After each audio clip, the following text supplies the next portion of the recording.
สบายดีเมื่อนี้ค่อยก็จะมาตอบคำถาม Q&A เนาะที่เปิดโอกาสให้แฟนคลับที่เข้ามาติดตามกสิอินดี้ได้ส่งคำถามมาถามกันพอดีมี1คำถามเนาะที่ค่อยได้รับมาแล้วก็เป็นคำถามเดียวที่ถามค่อยเข้ามาซึ่งว่าเป็นคำถามที่ดีที่สุดที่ค่อยตั้งใจอยากจะเฮ็ดคลิปออกมาตอบเป็นคำถามที่ค่อยมากหลายแล้วก็ต้องขอบใจเจ้าของคำถามนี้สำหรับคำถามมีอยู่ว่ามีแรงบันดาลใจแนวใดในการเฮ็ดคลิปและถ้าหมดกำลังใจในการจะเฮ็ดคลิปจะมีวิธีการจัดการคือแนวใดสำหรับคลิปนี้แม่นค่อยจะมาเล่าประสบการณ์และความรู้สึกของค่อยเนาะขออนุญาตเว้าเป็นภาษากลางเนาะเพราะเวลาสอนนักเรียนค่อยก็จะเว้าภาษากลางแบบนี้เพราะเว้าภาษากลางแล้วเจนให้ทุกคนเข้าใจได้ง่ายขึ้นยกเว้นการเฮ็ดสารคดีเนาะมยุมยะสารคดีค่อยจะเว้าเป็นภาษากสิแล้วก็ขออนุญาตใส่เสื้อยืดเนาะข้อมูลธรรมดานี่เพราะว่าเห็นพวกที่ออกมาให้ข้อมูลข่าวสารเนาะเขามักจะใส่สูทมาเว้าแต่ว่าค่อยนี่จะนุ่งแบบสบายๆใส่เสื้อยืดมาเว้าเพราะว่าค่อยสอนภาษาลาวเนาะเพราะว่าสอนภาษาลาวนี่ใส่แต่ทฤษฎีเนาะบ่ได้ใส่สูตรคือกันกับพวกคณิตศาสตร์ ขอโทษหลายเนาะบ่ลิ้นละมุกเอาเข้าสู่เรื่องเลยค่อยบอกเลยว่าก่อนที่ค่อยจะมาเป็นสอนไส้จากกสิอินดี้หรือหูจักกันในนามอาจารย์สอนไส้คุณพลในปัจจุบันนี่มันบ่แม่นเรื่องง่ายๆมันได้เริ่มต้นขึ้นวันที่19เดือน5นี้ถือว่าครบรอบการก่อตั้งแฟนเพจกสิอินดี้นี่ครบรอบ2ปีแล้วแม่นอย่างที่เป็นแรงบันดาลใจของค่อยบอกเลยว่าค่อยเป็นคนที่หลงใหลทางด้านเครื่องอิเล็กทรอนิกส์โดยเฉพาะก็แม่นหลงใหลเกี่ยวกับคอมพิวเตอร์แต่ละมือนี่ค่อยใช้เวลาในการที่จะเล่นคอมพิวเตอร์นี่ดนหลายชั่วโมงเลยแหละในตอนที่ค่อยเป็นนักศึกษาค่อยมีความหลงใหลทางด้านคอมพิวเตอร์เนาะแล้วก็เป็นคนหลงใหลทางด้านบทประพันธ์วรรณคดีบ่ว่าจะเป็นเรื่องสั้นนวนิยายกวีอย่างต่างๆค่อยเป็นคนที่อ่านหนังสือหลายอยู่แล้วแล้วก็เป็นคนที่มักค้นครัวอยู่ประจำผ่านไปเนาะหลังจากเรียนปี1ปี2ปี3ไปฮอดปี3ค่อยมีโอกาสได้เริ่มเขียนเรื่องสั้นบทประพันธ์อย่างต่างๆส่งไปตามวารสารหรือว่าเขียนกับกรส่งมาให้วิทยุกระจายเสียงได้อ่านออกอากาศฮอดตอนปี3ถือว่ามีงานประกวดศิลปะวรรณคดีค่อยได้เริ่ม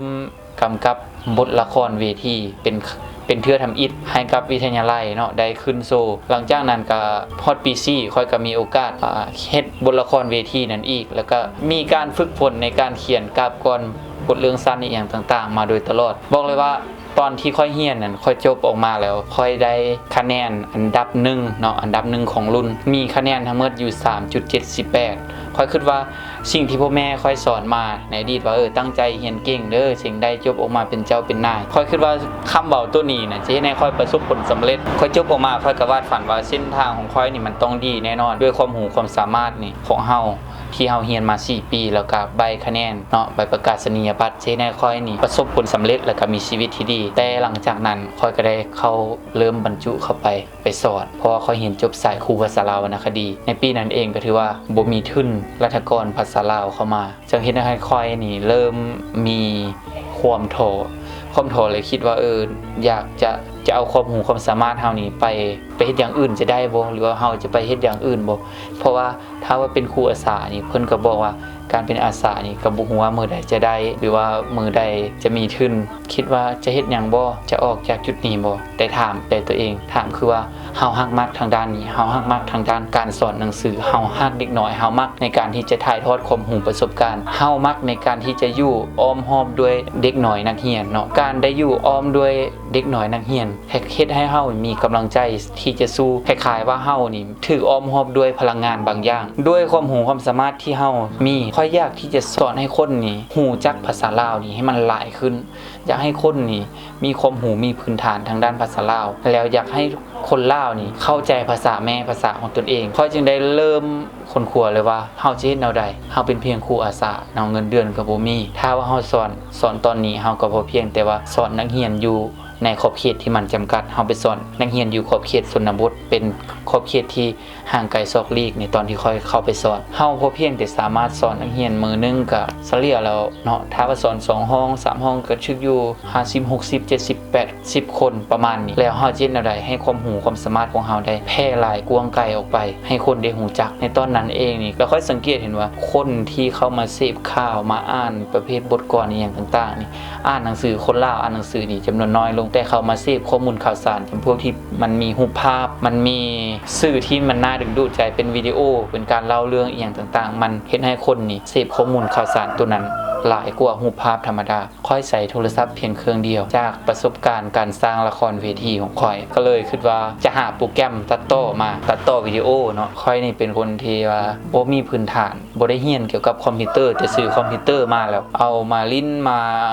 งมจนว่าสารพัดจนว่ามันหูจักจนว่าเป็นจนว่านำใส่คอมพิวเตอร์หูจักนำใส่อย่างต่างๆได้ด้วยตนเองเอิ้นว่าคอมนี่ก็เกือบเพมาหลายเครื่องแล้วว่าซั่นซะก่อนที่จะมาเรียนหูแล้วก็มาใส่ให้มันชำนาญขึ้นแล้วใส่โทรศัพท์หน่วยเดียวตอนนั้นหลายๆคนก็บอกว่าโทรศัพท์เครื่องเดียวนี่บ่สามารถเฮ็ดหนังได้ค่อยก็บอกว่าค่อยเชื่อว่าค่อยเฮ็ดได้ค่อยเคยเฮ็ดละครเวทีมาค่อยเชื่อว่าการเฮ็ดหนังสั้นนี่มันต้องเฮ็ดได้เมื่อมันมีกล้องติดอยู่นำโทรศัพท์นี่กล้องนี่ถ่ายได้ถ่ายวิดีโอได้มันต้องถ่ายหนังได้ค่อยก็เลยเอาโทรศัพท์คนนี้แล้วก็ไปซอกหานักเรียนที่มีความหักมักในการแสดงออกแล้วก็มาลมกันว่าเฮาจะเฮ็ดแบบนี้เฮาสิเฮ็ดหนังแบบนี้เด้อเพื่อส่งเสริมการเรียนแล้วก็ต้านปรากฏการณ์ยอดทอในโรงเรียนหลังจากนั้นค่อยเฮ็ดออกมาเนาะปรากฏว่ามีคนไปเบิ่งคลิปของค่อยเนาะ1อาทิตย์ 3,000 คนในความรู้สึกตอนนั้นถือว่าเป็นจำนวนที่หลายแล้วก็เป็นความรู้สึกที่ว่าประทับใจหลายถือว่าเป็นจุดเริ่มต้นเป็นการเปลี่ยนชีวิตค่อยเลยหลังจากนั้นค่อยก็เลยว่าค่อยจะพยายามสร้างสื่อออกมาให้มันดีสร้างข้อมูลข่าวสารออกสู่สังคมถึงว่าเฮาเป็นเพียงหัวสาธรรมดาก็อย่าแต่ว่าเฮาจะให้คุณค่าจะให้ความรู้แก่สังคมจะคืนความรู้ที่ค่อยมีให้แก่ประเทศชาติจนมาถึงมื้อนึงค่อยรู้จักคำว่าเพจได้ยินคำว่าแฟนเพจค่อยก็บ่ฮู้มันแม่นหยังว่ามันแฟนเพจแล้วค่อยก็เลยว่าลองไปศึกษาแล้วก็ลองไปตั้งเบิ่งหลังจากนั้นก็ลองเอาข้อมูลข่าวสารอีหยังลงไปเบิ่งผ่านไป3เดือนมีคนเข้ามากดไลค์แฟนเพจของค่อยอยู่ที่25,000 คนตอนนี้อยู่ที่ 30,000 คนถือว่าจากตัวที่ค่อยสอนภาษาลาวจนว่าปัจจุบันค่อยมาเฮ็ดคลิปเกี่ยวกับหนังสั้นมาเฮ็ดคลิปพวกตลกคลิปที่ให้ความบันเทิงนี่คนเพิ่มขึ้นเพียง 5,000 คนส่วนว่า 25,000 คนนั่นแม่นคนที่ติดตามค่อยย้อนว่าค่อยนี่ให้ความรู้ให้ข้อมูลข่าวสารและค่อยสอนภาษาลาวหลังจากที่มีคนติดตามหลายเริ่มมีคนรู้จักถามว่าเฮามีรายได้เพิ่มขึ้นบ่มันก็บ่มีเนาะแต่ว่าถามว่าโทรเฮาบ่ได้โทรเพราะว่าเฮาเฮ็ดในสิ่งที่เฮารักมันบ่ต่างหยังกับเด็กน้อยที่ไปเตะบาสมักเตะบาสทุกมื้อเขาก็บ่ได้คาดหวังดอกว่าเตะบาสไปแล้วจะเป็นแชมป์โลกเตะบาสไปแล้วจะเป็นนักเตะอาชีพแต่ว่าไปย้อนความรักมักค่อยก็คือกันค่อยก็เฮ็ดย้อนความรักมักค่อยเฮ็ดไปเรื่อยๆเฮ็ดย้อนความรักมักถามว่าจะให้ค่อยถ้าเอาเงินหรือว่ารายได้จากจุดนี้บ่ค่อยก็ยังบ่ได้คิดตอนนี้เนาะค่อยตั้งช่อง YouTube ไว้เนาะตั้งแบบบ่ได้ปรึกษาหยังนะบ่ได้ฮู้จักหยังซ้ำตั้งไปแล้วก็บ่ฮู้วิธีฮอดจะโพสต์คลิปวิดีโอลงซ้ำค่อยก็ตั้งปะไว้หั่นเนาะจนว่า4เดือนที่ผ่านมาค่อยจึงเริ่มเอาคลิปวิดีโอต่างๆที่ค่อยสร้างอยู่ในแฟนเพจลงมาใส่ในช่อง YouTube ของค่อยและปัจจุบันนี้ก็ถือว่ามีคนติดตามถึง 10,000 คนจนได้ก็ขอบใจเนาะขอบใจคนที่เข้ามากดติดตามกะสีอินดี้นี่แล้วก็อยากให้กำลังใจคนที่โทรเนาะคนที่เข้ามาเริ่มต้นที่จะเฮ็ดคลิปอย่างต่างๆเขาบอกเลยว่าเบื้องต้นเจ้าต้องได้สร้างคลิปออกมาซะก่อนเจ้าต้องได้สร้างคลิปออกมาแล้วอย่าฟาวคาดหวังถึงเงินถึงสปอนเซอร์ถึงรายได้ที่จะเข้ามาในเบื้องต้นในช่วงที่เจ้าบ่ทันเป็นมืออาชีพเขาบอกว่ารายได้จะบ่ทันเข้ามาสปอนเซอร์อีหยังต่างๆจะบ่เข้ามาและสิ่งสำคัญคือถ้าเจ้าจะมาสร้างตัวตนอยากจะมีคนหูจักหรือว่าอยากจะยึดอาชีพยูทูบเบอร์บ่หรือว่ามาเฮ็ดคลิปเป็นครีเอเตอร์ใน Facebook เพื่อรอท่ารับสปอนเซอร์โฆษณานี่เขาบอกเลยว่าเจ้าต้องพยายามขายสิ่งที่เป็นตัวตนของเจ้าขายสิ่งที่มันแปลกใหม่อย่าไปก๊อปปี้ไผตั้งเป้าไว้ว่าการเฮ็ดคลิปทุกๆครั้งต้องพัฒนาให้ได้ 0.1% 0.1% ซึ่งว่าเป็นตัวเลขที่น้อยหลายสำหรับบางคนแน่นอนเนาะเป็นตัวเลขที่มันน้อย 0.1% ถ้าว่าค่อยเฮ็ดคลิป100เทื่อความเก่งของค่อยก็จะเพิ่มขึ้นอยู่ 10% แต่ถ้าเฮ็ดคลิป 1,000 คลิปความสามารถความเก่งของเฮาจึงจะพัฒนาไปถึง